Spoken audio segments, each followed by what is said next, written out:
Hello दोस्तों, तो आज के वीडियो में जानने वाले हैं कि संज्ञा किसे कहते हैं और संज्ञा कितने प्रकार के होते हैं। तो सबसे पहले संज्ञा की परिभाषा जानते हैं। तो संज्ञा उस विकारी शब्द को कहते हैं जिससे किसी व्यक्ति, वस्तु या भाव या जीवों के नाम का बोध होता है। तो इसे आसान शब्द में ऐसे भी कह सकते हैं, किसी व्यक्ति, वस्तु या जानवर के नाम को हम संज्ञा कहते हैं। मतलब दुनिया में जितने भी चीज़ है उसका कुछ ना कुछ नाम होता है और उसी नाम को हम संज्ञा कहते हैं। जैसे देखिए उदाहरण में दिया हुआ है नीचे, प्राणियों के नाम घोड़ा, मोर, अनिल, किरण इत्यादि। उसके बाद है वस्तु का नाम, जैसे अनार, रेडियो, किताब, संदूक। उसके बाद है कुछ स्थानों के नाम, कुतुब मीनार, नगर, मेरठ इत्यादि। उसके बाद है भावों का नाम, वीरता, बुढ़ापा, मिठास आदि। अब हम फिर से एक बार संज्ञा के आपको बता देते हैं कि किसी भी व्यक्ति, वस्तु, स्थान या जानवर को नाम को हम संज्ञा कहते हैं। अब आगे बढ़ते हैं कि संज्ञा कितने प्रकार के होते हैं। तो संज्ञा जो है मुख्यतः 5 प्रकार के होते हैं। पहला है व्यक्तिवाचक संज्ञा, जिसे कि अंग्रेजी में प्रॉपर नाउन कहते हैं। उसके बाद है जातिवाचक संज्ञा, जिसे कि अंग्रेजी में कॉमन नाउन कहते हैं। उसके बाद है भाववाचक संज्ञा, जिसे कि अंग्रेजी में एब्स्ट्रैक्ट नाउन कहते हैं। उसके बाद है समूहवाचक संज्ञा, जिसे कि अंग्रेजी में कलेक्टिव नाउन कहते हैं। उसके बाद है द्रव्यवाचक संज्ञा, जिसे कि मटेरियल नाउन कहते हैं। तो यहाँ क्लियर है कि संज्ञा 5 प्रकार के होते हैं: जातिवाचक संज्ञा, व्यक्तिवाचक संज्ञा, भाववाचक संज्ञा, समूहवाचक संज्ञा और द्रव्यवाचक संज्ञा।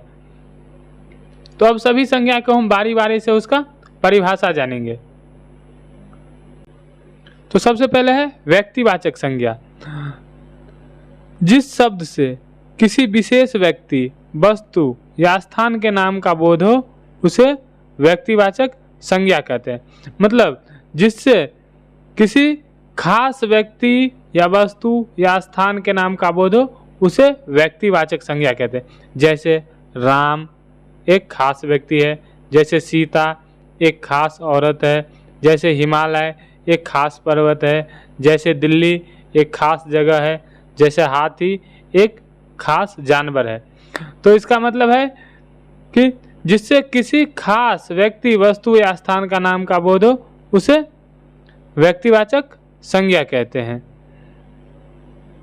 अब है आगे जातिवाचक संज्ञा। जिस शब्द से किसी जाति के सभी प्राणियों या पदार्थों का बोध हो उसे जातिवाचक संज्ञा कहते हैं।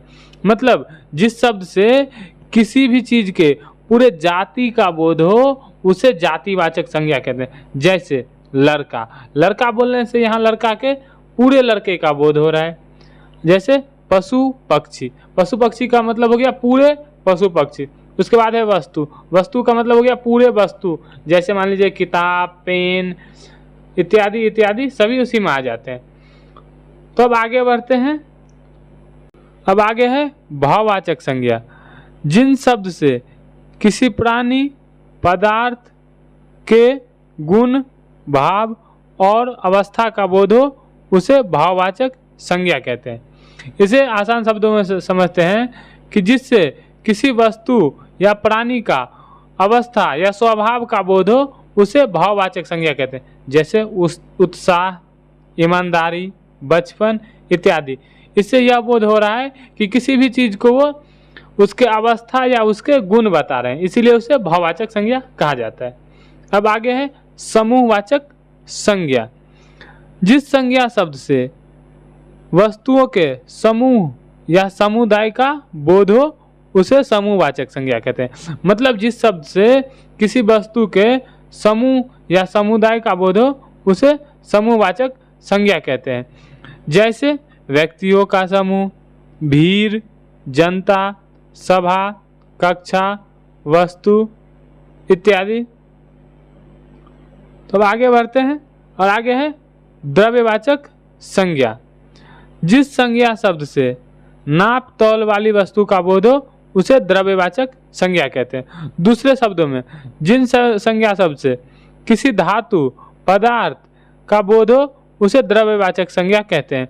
मतलब जिसे नापा या तौला जाए उसे द्रव्यवाचक संज्ञा कहते हैं। जैसे तांबा, पीतल, चावल, घी इत्यादि। तो ये सब जो है द्रव्यवाचक संज्ञा के उदाहरण हैं। तो आज के वीडियो में इतना ही, मिलते हैं नेक्स्ट वीडियो में।